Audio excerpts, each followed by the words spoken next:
Hello, hello. This is Pete Oslin with Bending Rules, where we talk about all things entrepreneurial, journeys of entrepreneurs and risk takers. I'm kind of just really quickly, I'm broadening the purview of this a little bit. When I sort of say risk takers, I want to we've got a couple interviews scheduled in the future with people that aren't necessarily entrepreneurs, but they're risk takers. Okay, so maybe foreshadowing this a little bit, I might have a silver medalist on here in a month or so. So that'll be kind of fun to hear kind of the profile of those types of people. But today I've got a friend of here and also on with us, Dan O'Day with ECFX, and he's also been entrepreneur for a while, but I knew him from my days back at Thomson Reuters, which I haven't really gone into on this podcast a lot because honestly, it's not necessarily about my whole professional career, but we had crossed paths over 20 years ago. And,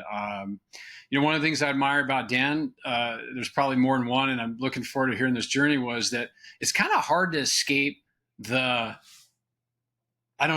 escape those big companies once you achieve certain levels of status and responsibility. And Dan, maybe you'll talk about that as we get into this a little bit today, because you were there a lot longer than I was. And, I think once you go through the cycles and you're moving up that and you have all these opportunities, and obviously you're getting paid well in 401ks. And as you and I were talking before we got on today, you were a little bit later of an entrepreneur, right? You came into this, a little bit later in the cycle. So, that's an interesting leap for people to hear about too, right? Because some of those folks will go, obviously they just can't control the urge, and they're at 15, they're entrepreneur, and others, they may not start till they're 60. Now, obviously you're not, you didn't wait that long, but, we want to hear about that. So anyways, welcome Dan. And, thank you for taking the time to be here with us today. By the way, as I set this up, ECFX, I'm not going to try to articulate everything you do. The one thing that's really interesting about this to me is this is a company that's in the legal profession, and they offer products in the legal profession. And maybe you've, broadened outside of that at this point. The irony of this is, having been doing this for 6 months plus now, I haven't yet had a legal company on. And then in the next couple of months, I'll have one that's a company that is selling in the legal profession. But by virtue of, most people know, that's where I spent the majority of my career. So I'm excited for those that share our common sort of background there to hear about your story, and hopefully this will help them. So thanks for being with us, Dan. Thank you, Pete. Really appreciate the opportunity to speak with you, and I always love sharing the story. And we are in the legal tech industry. We automate the processing court notices. So just in 10 seconds today, inside a law firm, you have court notices coming in. People have to log into court websites, download those notices, put them in a document management system like an iManage or NetDocs. That takes time. It takes actually 8 to 20 minutes based on our data. And we simply automate that process and do it in seconds. And you know what? I'm going to be coming back to ECFX some too, because I want to hear exactly kind of where you're at in the cycle and things like that. But as you've listened to the pod, and I appreciate that, you know that I like to kind of go back a couple layers prior to that. And let's see what we can, sort of uncover. So maybe I start I always find a good place to start for me, Dan, is sort of the origins of your entrepreneurism. Did you always know that you're going to be an entrepreneur? Because I think you're highly, another comment with you. I think you're pretty highly educated, JD, MBA, if I'm not recalling. Yep. So you went into school a lot. You had this really great professional career. I know from knowing you that time when we were back at Thompson working together, I know you had this entrepreneurial itch, and you were trying to figure out how to scratch it. So did you have this itch when you were 10, 15, 20, and why do you think it took so long to execute on that? Or were you already doing entrepreneurial things on the side? Just tell me a little bit about the origins of that for you, and when you sort of finally, when you decided to act on it, and why.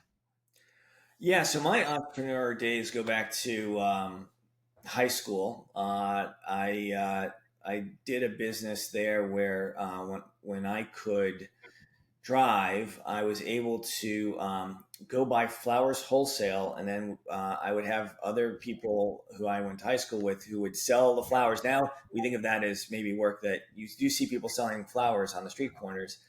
But in those days, it wasn't so common, and it was an interesting business. It was very profitable, but also very manual, and but it was better. To put things in perspective, minimum wage was $3.65 an hour, and the average person selling flowers on my team was making $8 an hour. So they thought that was in high school, that was good money, and it That's was awesome. That's great. 2 hours a week, and so yeah.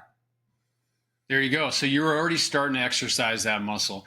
I mean, at that point in time in your journey, I mean, starting that business, there's not necessarily a high risk profile per se. You're buying some flowers or something. But for a kid, there might be. Right. And It so, was a couple $100s. A box of flowers was like $300. So you had a capital investment, and if I didn't sell the flowers, I was out $300, right? So all right. So you do that. So the muscle's starting to be built. You're liking the autonomy of that, or whatever your reasons are for doing. You go on to college. You have a professional career. You're obviously doing pretty well in that too. And we meet at Thompson, and that obviously you've gone back to grad school, done all this stuff. Was there another company before ECFX, or was this sort of the next one, if you will? So there were several attempts to kind of break out. Me and my current co-founder Nelson looked at going at one point into the record store business back in the day. That's how long I've known him. We looked at going into the wine business. We looked at going into other software ventures. Nothing really panned out until for both of us until ECFX, because I took some advice from another founder who you may know, Alan Rich, who founded Elite originally and part of Thomson Reuters. He's like, make sure that that people want to buy what you're going to sell. And so I'd come up with ideas and I'd pitch it to, let's say, law firms or whoever the potential client was, and you get interest. But he said, look, they'll all tell you everyone will tell you your idea is a great idea. And anyone personally who likes you, they're just, people like to be nice. And he said, but you'll know it if they'll sign a piece of paper saying, if you build it, I will pay for it. So we created these lighthouse letters that basically said, if I build this product, you will buy it. And I got a couple law firms to sign up for that. And that told me I had a real opportunity. And that's really was key. Okay. So there's two things that I really like about this aspect of what you're sharing. One, you mentioned Alan Rich, which this is the irony of small world stuff. I mean, guess who I'm talking with on Wednesday? Not for this podcast per se, but we actually have a call scheduled through a mutual connection of ours that reconnected us. So I do hope that he will join me on the pod at some point. But at this point, it's a catch-up thing. And I'm sure he'll be excited to hear that actually you're on this and that you gave him some credit for those thoughts. So we'll sort of leave the mystery of who this Alan Rich guy is, hopefully for a later date. But suffices to say, he's done some really amazing things with building companies. I mean, one of the frankly, probably more impressive people I've seen as a company builder, and with continued stamina to do that too. It's just, yeah. So if nothing else, I just look forward to talking Wednesday, but I love that came up. But back to your scenario for a minute. Mm-hmm. This is funny to me because how you just remember, you got these little memories, and you and I working together, I remember a couple of traits about you. One was just your level of detail and, ability to kind of get in and figure out and articulate a message, and the way you presented the decks and things like that. I mean, I don't know if you, looking back on that, there was just a very few things that I would ever think about, oh, how would I augment this, or change this? Dan has been so thorough. So, as a personality trait or characteristic, I think that has somehow translated really well for you. And I'm going to want to understand like kind of your superpower as an entrepreneur as we get into this, because I'm always curious. Everybody's got a different type of a superpower. One thing I've learned from this podcast and dozens of these sort of interviews is there isn't a profile that sort of fits the mold. There's some kind of characteristics. There's some kind of things that, like a learning temperament is one, but others are the way that they go about executing, which brings me to your last point, which I really liked. It's a subtlety, but you identified the problem and you basically had a customer that was willing to pay for it. So you then decided, I've de-risked this enough to go down this path. Yep. And you and I talked about some of this stuff when I was at Thompson, and the whole build it, they will come thing doesn't work. And the best companies I built were built in a similar manner. The ones I didn't do as well, and I didn't probably follow that discipline enough, frankly. So the other thing that I think you just sort of passed over, irrespective of your exact thing that you product that you offer, is that you have been in this domain a long time. Yeah. And you know what I mean? And you kind of felt through the market, and you had a really good gut instinct on the need, right? I mean, that's basically what it. So you had two de-risk points, a lot of domain experience, you know, the feedback from Alan that you execute on. So you get this product. So now you're sort of funding this as you go. Was this a moonlight effort? And, you know, at some point you gotta put both feet in the water, or how did this happen for you?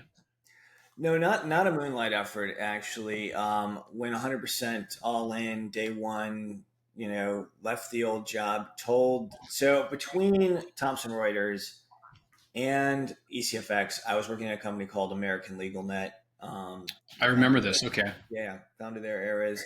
I had pitched him this idea of building this product. He had no interest in doing this. He was like, no, this is not something I want to get involved in. It seems really complicated.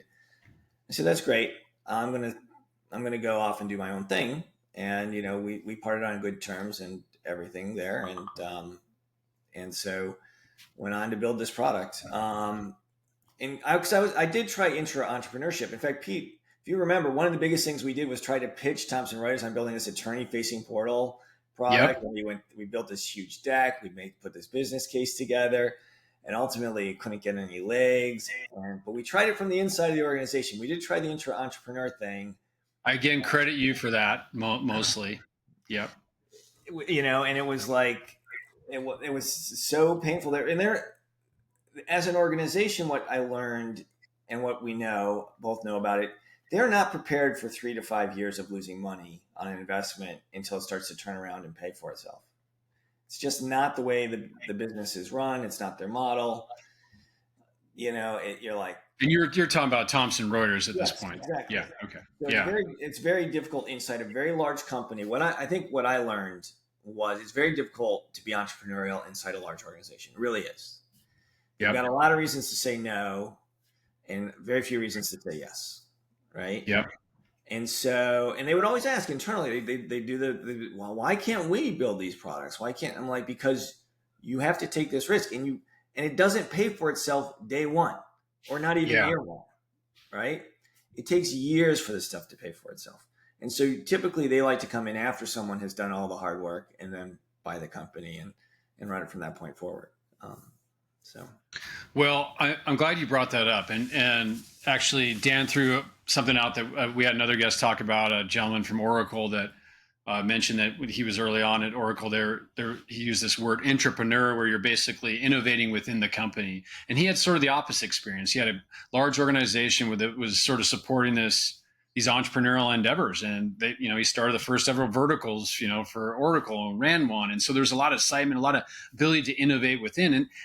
And yes, that will keep an innovator there. And, you sort of jogged an old memory for me, because it's sort of like opening up an old wound, if you will. But now I remember on the attorney portal thing, because we put a lot of energy in it. And when I say we, I meant Dan, and, we presented to management, and I even remember some of the specifics of the business case. We were asking for $150,000, and we're talking about just to get the prototype going. We're talking about a company that's, I don't know, few billion in revenue. I mean, this is how kind of crazy it was. It was so crazy to me that was probably the straw that broke the camel's back for my movement out of there. But and it was like in a space where I think we could have really, anyways, long and the short, I think we really competed. Okay, so you recognize these signs internally. I remember having to walk with you to lunch one day, and you're like, I'm going to do this wine business. You're looking at sort of consumer business. I had no idea that it was the same guy that also went into ECFX with you. Like, you guys were talking about these ideas forever, but you felt like this guy would be a good co-founder for you. I mean, just through the virtue of exploring opportunities together, which, this is a subtle point, but it could be good for first-time entrepreneurs. Who are you going to develop that trust with? Who are you going to run up the mountain with? Because in the dark days, they need to be there with you, right? So you guys are talking a few years, and how does he come into the picture? Does he leave when you leave? And how did that work from a financing standpoint? Yeah, so he's an IP lawyer. was an IP lawyer and had an IP practice. And so he didn't go cold turkey day one. He had obviously an IP practice that he had to maintain at least at a certain level as we first kicked off the business. But by the time, within a year, I may have been 2 years fully, to fully shut down everything. He started to shut that down and not take on. At first, he starts not taking on new clients, and he starts telling the clients he's moving on. That for him was a very different transition than it was for me. I went cold turkey day one, no salary. Got to figure out how to make this work, right? So, well, you obviously figure it out, and I do want to talk about where you're at today and your journey and stuff like that. But even before we get there, okay, so you're out there. You decide you need some seed capital. Do you do this friends and family? Eventually, I think you went to Series A, but initially it's the friends and family round, and that gets you, because you basically are telling you. Do you have clients at this point? So you're going to the friends and family and saying, "Hey, listen, I've de-risked this a lot. I've got clients. I just need to build this thing." So was this sort of the financing the development? I'm sure you self-financed a lot of it too with your savings. So that was something to choke down. How did that go for you? What advice would you give, for the younger entrepreneurs on that cycle? So both Nelson and I put a bit of capital in, but we did do a friends and family round. And the friends and family round was not, "Hey, I've de-risked this." My friends and family round was, if you're comfortable putting some cash in a garbage can and lighting it on fire, I will take that money from you. The carb. I like the honesty and the transparency with that. Don't set the bar high for an expectation that there's a recovery, and Nope. This is probably just slightly less risky than putting it in a garbage can and lighting it on fire. So that's the way I put it. And people still invested. I'm like, this has to be money you can literally throw away and live without. I don't want anyone being like, I can't pay my mortgage or I need to send my kid to college kind of money, right? So I was very careful about that. We raised about $600,000 or $700,000 that way, because it helps to be older. I'm going to tell you, younger starting out, you don't have people with those kind of resources and that kind of background. But, there are people who we know, and I'm sure Pete now knows, you have a lot of people in your life who could write a $25,000, $50,000 check and not really worry about what's going to happen with it, right? Yeah. So, you put enough of those together and it's pretty substantial. So that's how we started. Then we ended up doing a lot of pitches, and we ended up going to a pitch event at the Cove Fund, which is out of UC Irvine. And they finished off kind of what I would call our first round. And so we did $1.5 million in total. And the Cove Fund did a lot of vetting, talked to the clients, went through that process. And I kept all the numbers conservative. I have said the same thing to every investor, which has caused a lot of potential investors to walk away, which is this will never be a $1 billion company. This is going to be 1 to 200 million, maybe. We'll see where it goes. Still impressive, right? Still impressive. But as you say, Pete, it's important because there are so many investors out there who only want to hear $1 billion ideas. I'm like, okay, it's not us. We're much more certain to be successful. We've got clients and traction and product market fit. But our market has a finite number of buyers. There's a finite number of revenue out there for it. Even though there are 4.2 billion court notices, we're not going to capture all of that and turn that all into revenue for us. So set the expectations correctly, I think. And then our investors have been consistently happy all along the way because they invest at levels where the returns are pretty sound and pretty certain. I got to say, you know what? I really appreciate you, translating that message. And, I sort of went back to this communication sort of said another way for these aspiring entrepreneurs, and even for investors that may listen to this, or as you go out and you sort of tell your story, the name of the game is ROI, right? It's return on investment, and it's not raising money. And everybody thinks they win when they raise money. And all that does for you is create bigger expectations. So you've been very measured in your, fundraising, how much capital bring in, relative to the market size, all those sort of decisions that you've made that allow investors to have an upside. And one of the reasons why it's honestly pretty, really looking for this conversation to have you on here, because I know you, and I know that you have a relatively conservative is not the right word, but you have a demeanor that's very careful, which we have this sort of vision of entrepreneurs, like they're these big risk takers, they're all shooting for the biggest thing. And like, we don't want to lose our money as entrepreneurs either. You put your money in, right? You don't want to lose it. You've got to be very measured in your execution.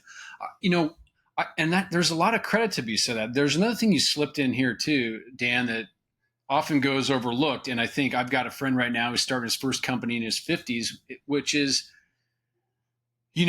being a little bit older. So I'm not saying, hey, for you young folks listening, you're going to learn something here too. The way you go about it might be a little different, but when you are a little bit older, there's an article I read a long time ago that the ideal age to start a company is actually 39. Like, that's the highest rate of return, is a 39-year-old starting a company, not a 23-year-old, right? A 23-year-old can recover, learn a lot, and start another one. Yep. But they can also get influenced very easily. So that's, that may fit the VC model, but it's also just being honest. And, I don't know, what I see, like when I look at your character, the honesty and like, hey, I'm lighting it on fire, the honesty with market size, that creates confidence for an angel investor. And I don't have a ton of regrets on investments that I've missed and stuff like that, but yours is probably one of them. I just had my Zama exit. I was just kind of, my head was spinning a little bit. You were starting this 4 years ago, 5 years, you're starting your company. I'm not. But everything I've learned now, Dan, and this would be my advice also for people listening, is I've had all these podcast interviews and stuff, and this whole pattern recognition concept thing.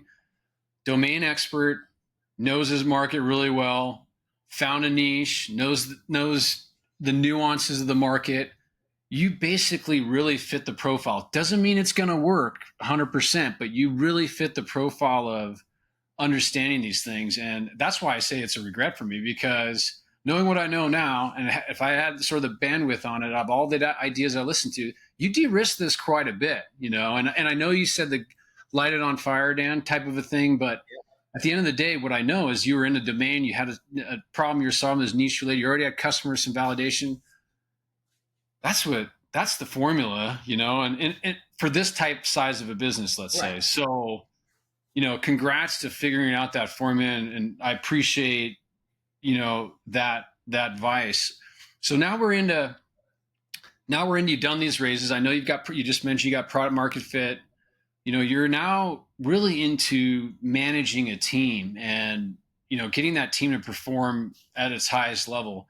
I haven't asked this question a lot of entrepreneurs, but I'm going to ask it of you because I don't think we've done a great job of covering it. How important is management style? What have you learned about being a leader, especially when it's something with such a high risk of, failure, but also like, financial aspects if you lose? Like, how have you managed that and grown the company? What have you learned? This is what I do, Dan. Sorry, I throw like 5 questions to people. They can answer whatever one they want. Okay. You know where I'm going, because you had your management style at Thomson and you do things there and you take some of that over. What changed? What did you improve upon? Tell me a little bit about your management style and what you think, how that's helped your business. So I'll have to give Elite and Thomson Reuters credit for maturing my management style a lot. They do genuinely get credit for that, because I got to tell you, when I was first managing people, I was a lot like a lot of lawyers when they manage people, which is basically, I know best and let me tell you how to do your job. That's a little demotivating, but okay. I know it turns out to be demotivating, but I learned not to do that. And over time, you have to respect people. You have to be able to trust people. You have to be able to respect them. You have to start in a position where that they're competent to do your job. Obviously, you do the interview process. You make sure that you believe that they're competent to do their job. You go through that. And then you say, okay, this is your job. I want to make sure, I might be checking in on you. I might be saying, here are some metrics to follow to make sure that we are hitting our numbers. We have targets, we have sales targets, we have budgets, we have all these things. And so, but in terms of ideas, I want ideas to come from anywhere in the organization. I want it to be a true meritocracy. It doesn't matter if it's my idea or your idea. There's going to be a better idea between the two of those. And it's often not my idea, right? Yeah. But let us agree on what the better idea is, why it's the better idea, and let's execute on that. That's very much my management style. A lot of independence, a lot of focus on, look, if you don't wake up every day excited to come to work, you're in the wrong company, right? Yeah. You have to be excited to come to work here. You got to put all of it, you're all into it, because we can't really afford, with so few people, for there to be a non-performer on the team. Yeah. What do you think generates that excitement? Is it this sort of autonomy and the mastery that they can have their domain expertise applied? I mean, is it those freedoms? Is there something else? Because you mentioned those, which is why I point those out. But are there other elements to that equation that you think are kind of unique to your adventure, or maybe that you've learned? I mean, they don't need to be necessarily unique to your adventure that you've learned. Well, we have a series of core values, and one of those is 100% client satisfaction. And so we're very focused on the client's needs, and people are happy when clients are happy. You can call any one of my clients, anyone, and they will be a reference for us. They will say, "Hey, they're great to work with. They're fantastic." A lot of clients tell us, "You are by far the best vendor I work with. You're responsive. You understand the problem. You're not always able to do what I need you to do, but you're able to at least be responsive and give me kind of a rational answer at the end of the day." Um, Yeah, and people enjoy working in that environment because when the client's happy, it makes their job so much easier, right? absolutely. If you're in client support and all you're dealing with is pissed off people all day, it's a tough job, right? Yeah. It is a tough job, and managing that client expectation is also a tough job. But this is again where I feel like your character trait of being really clear on, even the way you talked about raising money and the financing like that translates to how you run the business. And there's two things you brought up there that I think are really great piece of advice for anybody that's listening. And I often like to sort of summarize real quickly on the fly here, but I think that client satisfaction, really focusing on the client problem. A lot of people try to get the sale and they try to get the money right away. And, early on, I discounted the heck out of products to get clients to build that trust, and, the revenue sort of will come. Yep. That's one thing, but it also how that translates into the energy around your team. So this is where I like to connect the dots on previous podcasts too, because you mentioned core values, and I'm glad you brought that up because it's actually a question I was going to ask. And I had a guest on here the other week, a guy by the name of Kyle Morris, who was, I don't know if you had a chance to list that one, but he was a Special Forces Army Ranger. And he said something towards the end, and I was wishing we would have talked about it earlier. And he's like, core values are my immunity for, dysfunction in our teams. They're my immune defense. And I was like, well, what do you mean by it? Well, if a lot of people believe these core values, then we don't make the same risks. We don't hire, we de-risk our hiring process. So at what point, I'm going to tie this back to your scenario, what point did you bring in core values into your organization? Like, was it right out of the gate, employee number 2, 3, 4, 5? When did you start to believe, because you raised it and you said it was important. I'm glad to hear you say that. When did you start to believe in core values, and how would you advise someone to apply those core values to their business, and at what point in time? So again, I love throwing 5 questions at you. Take your time to answer those, but talk to me a little bit about that. So we did core values. So we had we started the company in 2019. We launched in 2020, right into the face of COVID. That was a very tough year. We had to raise a seed 2 round because it was a tough year, and we did sign some clients. People would talk to me because I've been in the industry so long. I was able to get like White and Case and Perkins Coie and Dens, some big law firms, on board. But there were a lot who literally said, "I can't do anything except figure out how Zoom's going to work." Right? Yeah. So it was a tough year in legal tech, and so we ended up doing a seed 2, and it was the January 21 where I sat down with Nelson and we said, well, what are our core values? Because now we have 12 people. We just had to raise a seed 2. We really need to provide more clarity and vision about where we're going, and we came up with those 4 core values. They're currently our 4 core values. We evaluate them every year and see if we should change anything. But it's 100% client success. It is a growth-focused mindset. We knew that we had to also be focused on growing the company, because you could be 100% client success but not be worried about the next sale, right? Or how we're growing the Yeah, business, right? So exactly. growth Yep. focused mindset.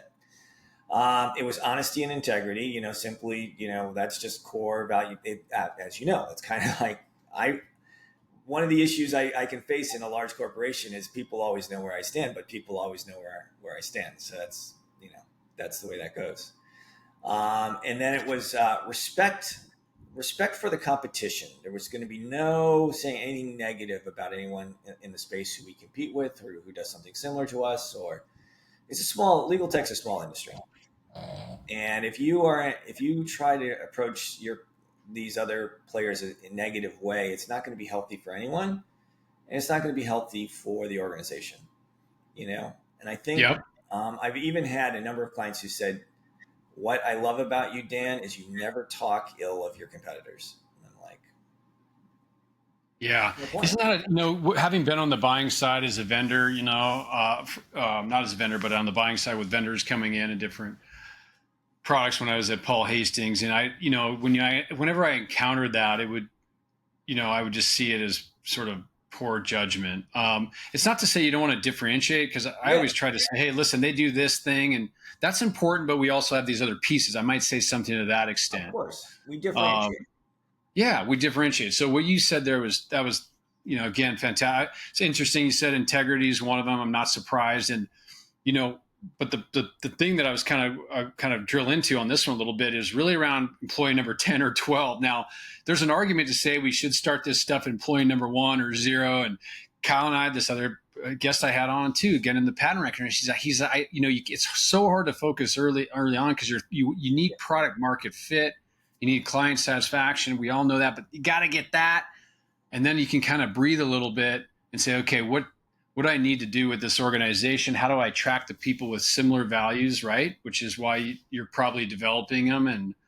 And I created an acronym for ours, PIVIC, that I still remember every one to this day. And that was just simple, but the PIVIC is how we kept it in front of people, and to know that these were our priorities, and every company I've talked to seems to do this, and some stumble into it or don't ever do it and still stumble into success. But I would argue, without having any sort of empirical data on this, but I could probably find it, those with companies like yours that really believe in their core values, I would surmise that they have less turnover. They can attract people of higher caliber and talent. So there could be two other things I could add to that. And I'm wondering if you feel like you've had that experience by locking in those core values, finding people who believe in it. I mean, do you feel like you have that, you've been able to find talent, have less turnover? What have been some of the benefits that are really, end up really translating to the bottom line? Yeah, so we have a very low turnover, and that's not common in tech. And we attract a lot of talent. There are a lot of people, like, if I post a position for a sales role, for example, there's so many people in my network who know me personally. I get a ton of outreach on these types of things, or customer success roles, or certain roles, just because of pure reputation. You know, there's I mean, unfortunately, there's a lot of people I would love to be able to hire that we just don't have that much need, right? So you end up with like a great pool of candidates, which is fantastic, but also I'm like, oh, I wish I could kind of hire many of these people. So Yeah. No, that's good. So, all right, let's go back maybe just a little bit into the business side of things. So, okay, you got your round, fast forward. This is 2020. You get through that. You're still in really, I mean, you're sort of out of that. You're more in the early stage. You're past the startup, maybe risk profile. There's always risk, right? We got to reinvent ourselves. We got to find new products. I like the growth mindset. Continue to invest in that. How about snapshot today? Where are you at? If it share as much as you need that's public or that you feel comfortable with, but just sort of, and not necessarily revenue, just size the company, customers. Let's just for our audience so they can kind of get a sense of the profile of your business. yeah, so I'm going to give you approximate numbers. We're around 75, 80 clients. We're around 5 million in revenue. Congrats. In round numbers. And we're at 33 employees. So, dang. All right, Dan, way to go. yeah. Yeah. And this goes back to domain, your vertical, knowing how to sort of position it.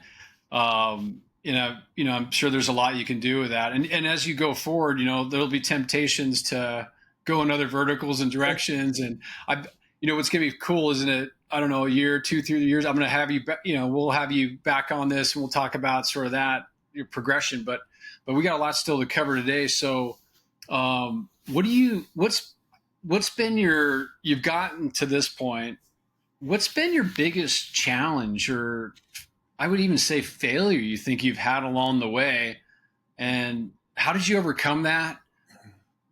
And any advice you have on it? Was this a common problem that you think other organizations your size would have? Just sort of kind of, if you don't mind sharing a little bit of, those types of challenges. Well, starting a company, as you know, is not for the faint of heart. And so for the first 2 years, no salary, no vacation, it's like very focused on building the company. Didn't have, it would be like, sorry, can't go out to dinner with you. I got some, got an event I got to deal with. There was a lot of that. So there's a lot of personal sacrifice in the early days, and then having to deal with the COVID situation was very weird because then we all got locked in, and I'm trying to reach out. And I like to tell every potential entrepreneur out there that it takes willpower to form a corporation. You are literally building something out of nothing. There's no one who's going to come to you and say, "Oh, great, I want to help. I want to buy the product I haven't heard of yet. I'm going to come to you." There's no inbound sales at that point. There's no one there except people who are happy to have you spend money on them. There are a lot of people out there who will offer to have you spend your money so they can tell you how you should run your business that they don't know anything about. So watch out for that too. Or just sell you services, right? Oh yeah, let me sell you some marketing services. You just pay me money, and you're like, no, I don't have money for that. I only pay on results. I can only pay on results because it's all results focused. When you're at Thomson Reuters, you can literally sit in your office all day and get emails coming in and respond to them. You can be 100% passive. I can't even tell you. I bet, sorry to say this, but half of our former peers were just, all they would do is they would show up at meetings and they would just react to things. That was like all they had to do was just respond and react to things. They didn't have to think proactively. They didn't have to go out there and do something that wasn't being done yet, right? Yeah. Getting people to write the code the way you wanted to is an act of willpower. Getting people getting people to give you money is an act of willpower, especially when you tell them it's going to be lit on fire and burned. So all of that takes effort. And if you're the kind of person who starts something and is like, oh, that was interesting, but now I want to, if you keep starting that new novel and never finish the novel, it may not be the right thing for you, because you got to be willing to commit to it to finish the novel, so to speak. Yeah. And in that cycle for you, because, having done this, I mean, especially the first two times or so, by the fourth time I was sort of like, okay, this is just the way it goes. But it doesn't always go the way you think it's going to go. It takes longer than you think. Oh, it takes way longer than you think. I did not account for COVID at all. Even now, if you look at my business case back, in 2019, and we're now in year 5, that's what year 3 was supposed to look like, right? So, yeah, adjust a little bit, and but every day is a day of progress, and you kept it moving forward. But I like what you said there about the willpower aspect, because it's reminded me of another conversation I had again with Kyle Morris, where he had this career in the special forces, right? And he indicated, well, what I learned is that what the human is possible of, right? Because physically he was able to do things that he didn't think he'd ever have to do, like go 2-3 days without sleeping and stuff. Like, you can do it, but why would most of us do that?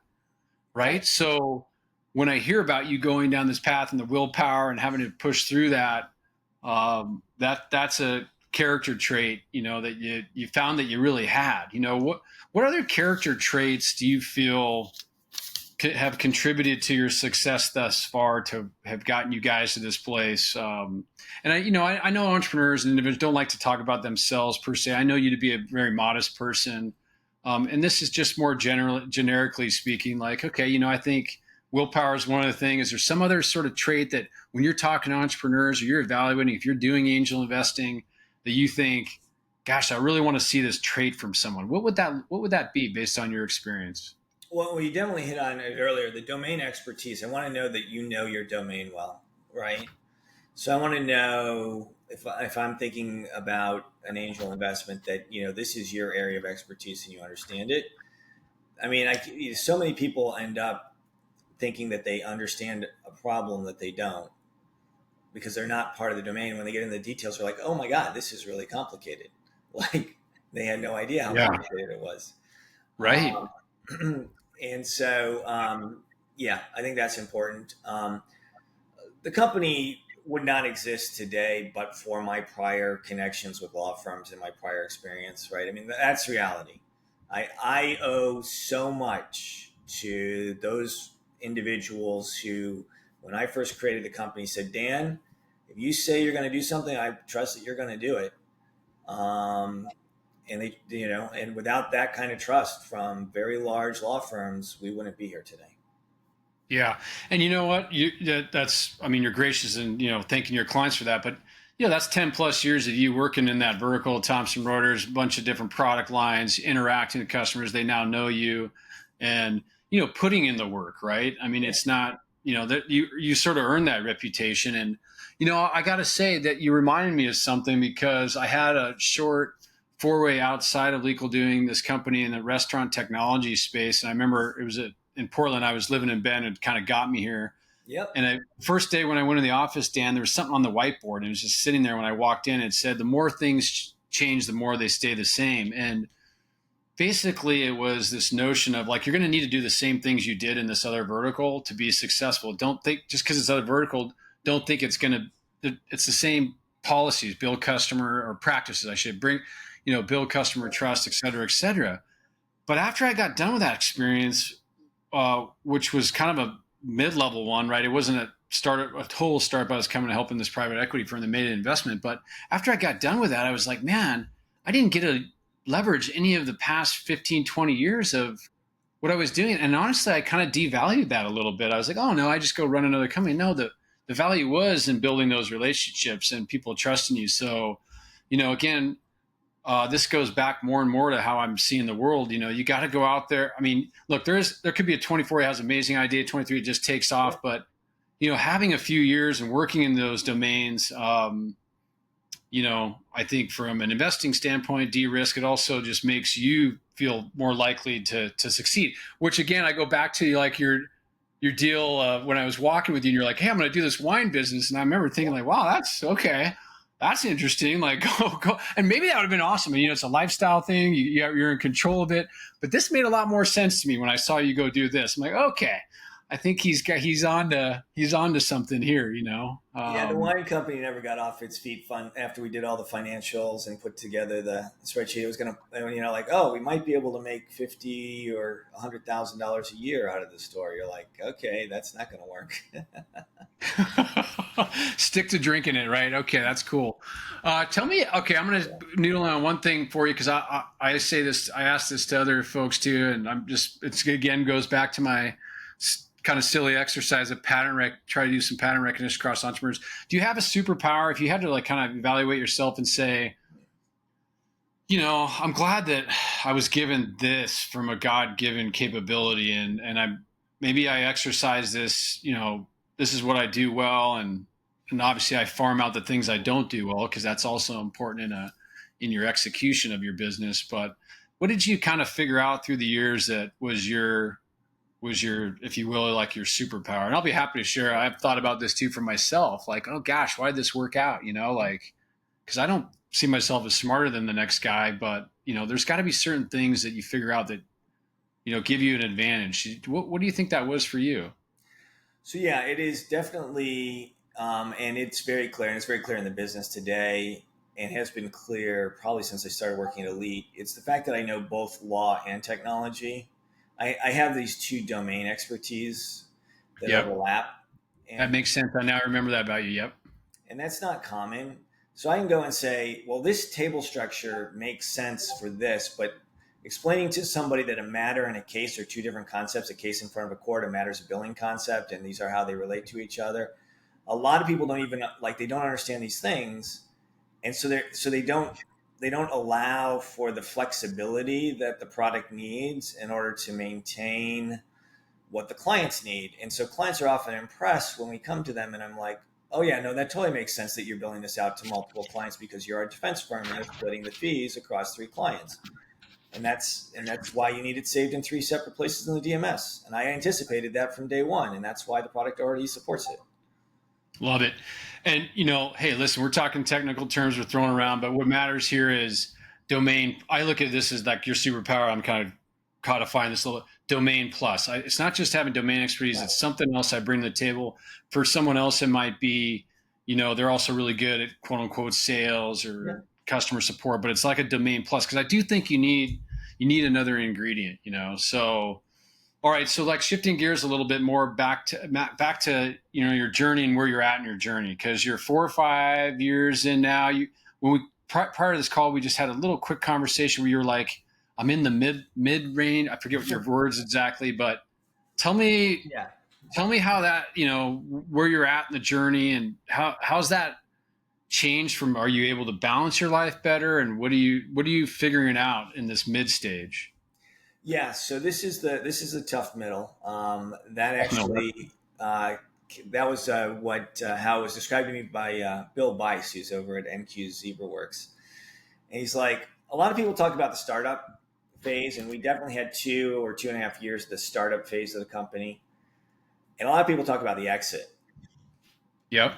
But for most people, there's going to be 5 to 10 years of the middle, where you're building a company day in and day out. You're adding another client, you're adding another feature, product line, but it is running a business, right? And day in and day out, you're not making the big decision of, oh, we're going to scrap everything and do this brand new thing, right? Because you're already kind of committed. You've already got a roadmap. You've already made commitments to clients you have to deliver on. And you're not at the, okay, it's time to sell the company and buy the yacht. Right? You're not there. You're essentially in a job, right? Yeah. And that's where I am now. So I am able to take some vacation, a few days here, a few days there. I'm able to delegate a lot more to other individuals. But every day I got to say, okay, did we make our sales number this month? Did we make sure the clients were happy? Did we lose any clients for any reason? If we did, we have to have a big introspective thing. It happens rarely, but it has happened to us, and we have to have a big introspective discussion on why that happened, right? So at this point, to me, I remember this thing, and you can sort of validate this for me or not, but in terms of focus, was our metrics becoming really a lot more important, even though you maybe started with these early on, just sort of understanding clients, execution, finance? Do you rely on that a lot at this point in your cycle in that mid-range?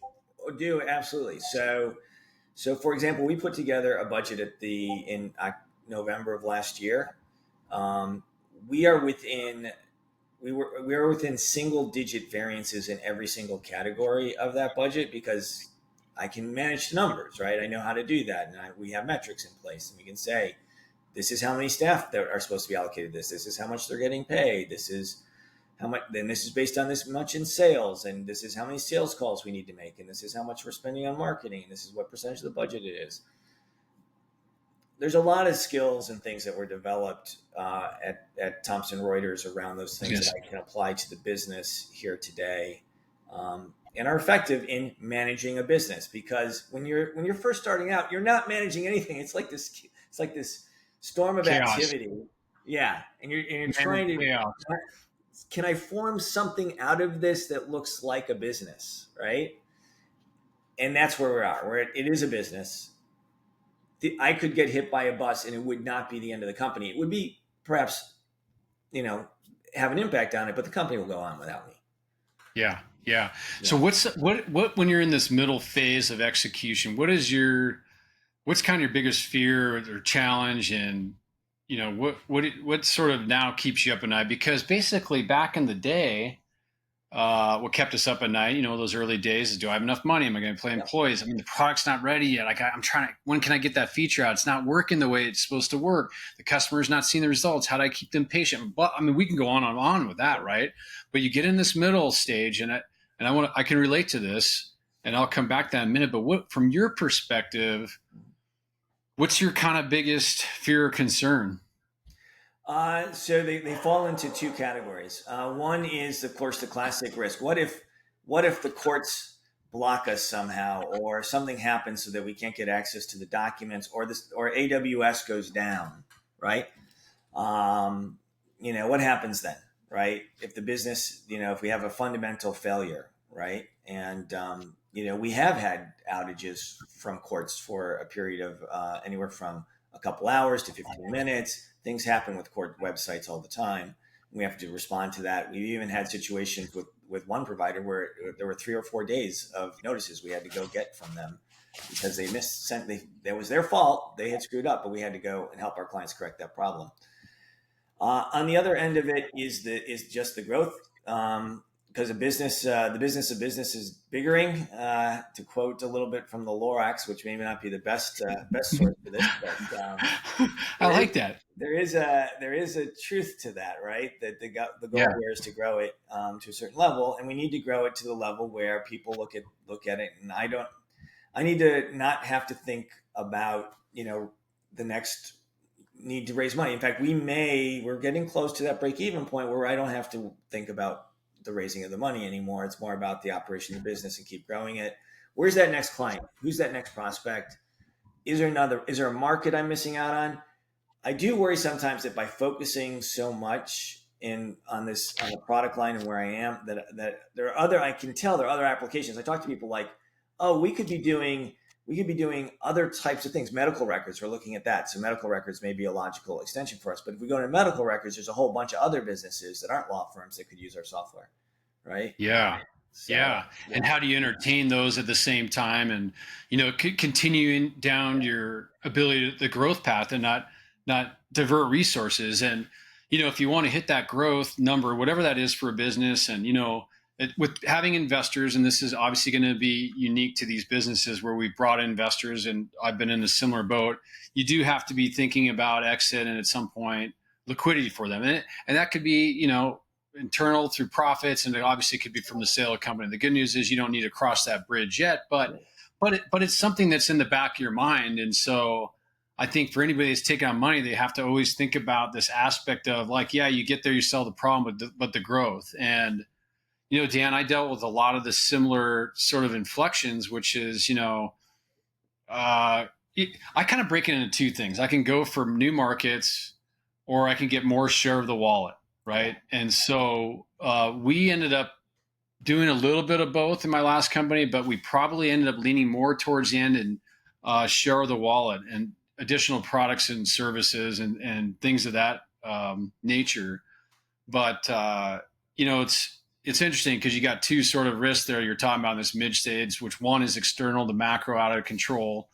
On some level, and there's probably ways you can think about de-risking that, and the other is more internal and strategy. And I think this is where I always say, Dan, you probably feel this way too, and this is something for entrepreneurs to think about. Your risk doesn't start.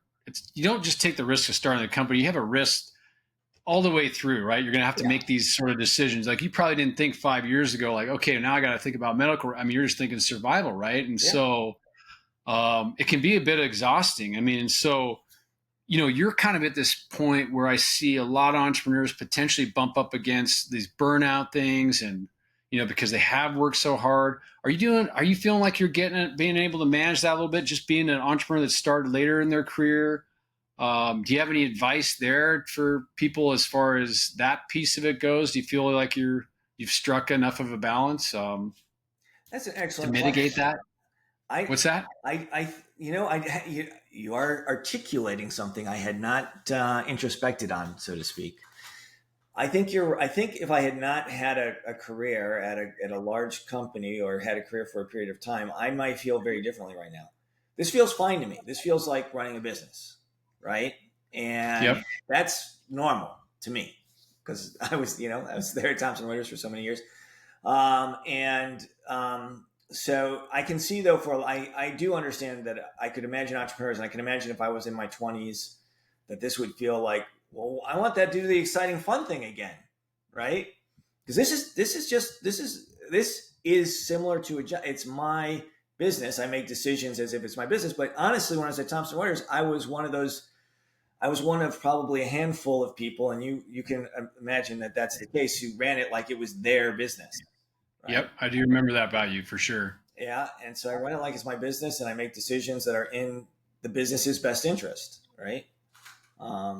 So you're sort of comfortable with this mid-range stage, and that's that's in the profile of you that makes a lot of sense, because you had this career where you ran these companies within Thomson, and so you sort of get where you're at and what you need to do. And this is the other benefit from being internal, especially with companies that acquire companies like yours, Thomson being one of them, is you sort of understand what they're looking for, and you need to hit this sort of growth thing in case you end up honestly on the radar of acquisition from them or someone in this sort of legal space. And boy, what an invaluable thing to have. And I'll be candid, and this is when I run into entrepreneurs, a lot of them really struggle in this phase, and it was a struggle for me, because I really like product, I like innovation, and this is where maybe balancing with the right co-founder. I had a really great co-founder who was good on operations stuff, and he was able to take all that over, make sure that we had it. You consider it mundane, but it's important to do. It's the habits, right? The weekly management, the weekly sales meetings, and you just gotta get and do those, and then make sure you find your enjoyment in, by plugging in some of that other stuff, that whatever it is that person needs. Sometimes it's being in front of clients. For me, it was product. You might hit this, year 6, 7, 8, where now you got to innovate yourself out of your product, or a new product on top of that to achieve your growth rate. We don't know. That's right. That you may have to, for me, I was actually glad to go back to that, Dan, because I struggled in that mid stage, and I certainly wouldn't be good at a very big company. And you probably would be better, because you kind of endured that for a long time and did well in that aspect. But, well, hey, I think, first off, congrats on getting to this place where you're built it and you're going to be break-even profitable. It frees up some of your decision making. Do you feel in this vertical now, given sort of the capital in, that you're going to need more capital to achieve that growth rate? Do you want it? Because maybe there's a little bit of a bridge, but beyond that, if you're now into the profitability sort of phase of the business, what are you hearing from your board, or what's your sort of gut on, making that decision to do or not to do? Because that's a huge inflection point potentially if you go another round, Yeah. So that's a good question. And sitting here today, I don't have an answer, but I'll tell you how I'll approach the problem, because both of those are options for us. Yeah. I'd have to find a sensible use of capital that I was confident would enhance the return on investment, right? So I'd have to feel like, I think you and I both know that it's a fallacy to come in just to a company that's got a product market fit and say, we're just going to hire 100 salespeople, and all of a sudden it's going to grow 100-fold. Like, no, it doesn't work that way. We've had that advice before, but I don't know if that's right advice. Yeah. Yeah. We've all had that advice, but we're like, yeah, if it worked that way, then this would be a lot easier than you think it is. And so you have to look at it and say, okay, is there an opportunity? Let's say that we do decide, there is an opportunity in medical records or government agencies, or we do some of these things, but there's an opportunity to move into more corporate government, which is a bigger market, right? And we have like Farmers Insurance as a client in the California Department of Justice. So we do have some of those, but we don't have but that's because they do litigation. So we're talking about people who aren't directly involved in litigation. If you get into more of the transactional side, or you get into something else that's entirely different, like medical records and hospitals, does it make sense to invest capital in that and build the business out that direction? Or is there more that we could do to get share of the wallet in the law firm, and it makes sense to do that? Or does it make more sense just to keep growing profitably and hit the rule of 40 every year? The rule of 40, that between profit and growth, you have to have a 40% total. And just, keep hitting the rule of 40 every year for a few years, and then figure it out. I mean, let's be frank. I am older. I'm not yet, I'm a few years away from 60 and a few more years away from 65, but at some point it's going to make sense for me to think, okay, it's time to move on, right? Yeah, I'm glad you brought up the rule of 40 because I don't know if everybody understands what that means. And I mean, it sort of is common vernacular, I guess, sometimes in entrepreneurial circles. But basically, to restate it, the rule of 40 is you either grown at 40% a year with 0% margin on your business and you're going to be valued a certain way as a business, or you're growing at 20% with 20% profit margins, but it adds up to 40, or 10% growth, 30% profit margins, and sort of finding your lane is, people argue, that gets you, the better valuation if you're raising money or if you're looking for your exit. I mean, I think the challenge in legal is, at what point do you hit sort of, I don't know, do you hit like in the size of that market where that still is possible? And I don't think you're anywhere near it. But as you articulated, there's different decisions strategy wise, and I think what's important here for me and why I've kind of belabored this a little bit is like, this goes on to the continued risk taking. There's a risk to go down and go into medicals. There's a risk to, can we build another product and gain more wallet share? And you gotta be an entrepreneur still and go through the process of figuring those things out. You don't just get to hit the easy button. Like you said, everybody talks about the start and the exit. The exit, it's sort of rewarded, but there's a decision in this middle lane that's pretty critical. And I'm glad you were able to, share that piece of it. So, I appreciate that. Well, these conversations, I could just go on forever. And I know you're busy, running your thing still. And believe it or not, we're kind of approaching an hour already. It doesn't feel like it to me because it's always so great to learn about this stuff. But before we kind of cut off here today, there are a couple of things I think are worth asking still, if you got a minute. And one, just sort of passing on, like, do you have any sort of like rules of operation that are little traits that or taglines, but they kind of beyond values that fundamentally guide you? Let me give you an example. Okay. And if you don't, that's fine too. But I've always learned from the simplest things. Like one of the guests on we had said, he said something to the extent of like, direction is more important than speed. One of mine was, maybe I've even said it before in the podcast, is, don't let someone's inaction become our detriment, right? Like, and I applied it to customer service because, like, or sales, like, yeah, I know they're not getting back to you, but that's not going to hurt them. It's going to hurt us. So let's figure out like how to take their inaction, get around that inaction. Do you have anything that, that you feel like is part of the fabric of your business that you, as an overlaying sort of message there?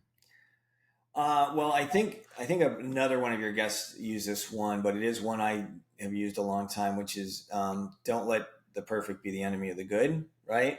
There are a lot of people who, especially on the engineering side, who like to over-engineer things and want it to be like this perfect thing. And you're like, well, let's get something that's working out there and then get feedback from the clients, because what you think is perfect may actually not be perfect. It may be the client has a completely different opinion of what we need to build here. That's a great one. Yeah. I'm a big believer in getting a minimum feature set into someone's hand and then getting feedback on that and then iterating. That's key, because so many people especially people who consider themselves domain experts, which we've talked about, think they know better. And I always take the position, I don't know better. You have to experience it every day. I've got an idea of what you do. I got an idea what your job is. I got an idea of the challenges you face. I got an idea how partners are yelling at you about certain things because they just think that they can. But it doesn't mean that you don't have a workflow that you've already got embedded that I need to somehow emulate and need to understand. So. Yeah, I like that. There's humility in that process too, not going in like telling the client that you've got all their problems figured out, because like you said, one, it's a moving target. Their problems are changing, the challenges and whatever technology they're using. But the perfect being the enemy of the good is really good too. And there's part of my pattern again. You sort of brought it back. As a leader, you recognize that something similar, Dan, I would say, I mean, are we 80%? Is this 80% better than what we're doing right now? Yeah. If it hits that 80% number for me, or that 75%, give or take, then it's better for the customer too. Like I don't know what the 100%. I don't even know if you ever hit it. I mean, this is the other thing that drives me crazy sometimes with investors that aren't in these things. Are saying, "Well, is the product ready? We don't need to spend more on the product, do we?" It's like, it's never ready. You're always 75, 80% of the way there. You're always going to be innovating, and it drove me nuts because I wish it were that simple. Maybe for some consumer products that don't change, little apps forever, like that makes sense. But this is important subtly in the B2B space. That's not the way it is, because someone else is coming in and building something, right? And you're now, not to be reactionary, but you got to be thinking about what your market needs, and maybe they figured out something. And we had all these directions we had to go that I didn't anticipate in my minimum viable product, but I like that. That's pretty cool, man. And all right, well, I got one more for you, and then we're going to wrap it up today, and I'll let you get back to it. And there's just like, do you have any, you read a lot of stuff, any books or any, things that really sort of helped shape your career? If you could point, a younger version of yourself to, gosh, I would have wished I read this earlier.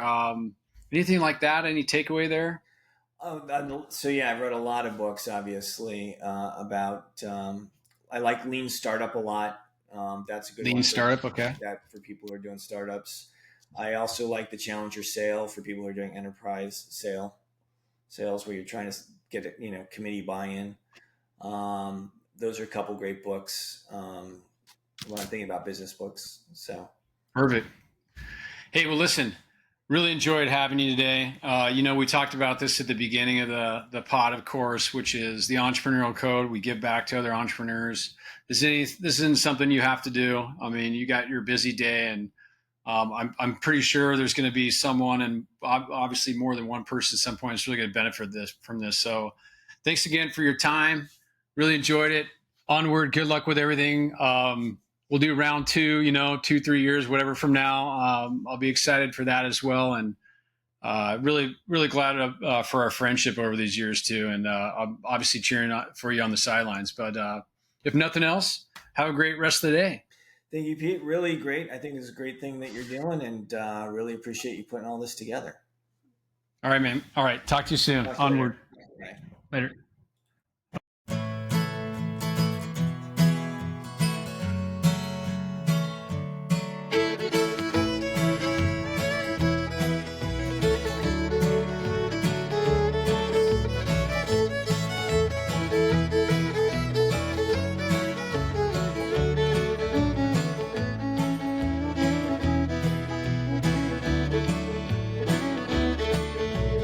Headed down south to the land of the pines. I'm thumbing my way to North Carolina, staring up the road and pray to God I see headlights. I made it down the coast in 17 hours, picking me a bouquet of dogwood flowers, and I'm hoping for Raleigh I can see my baby tonight.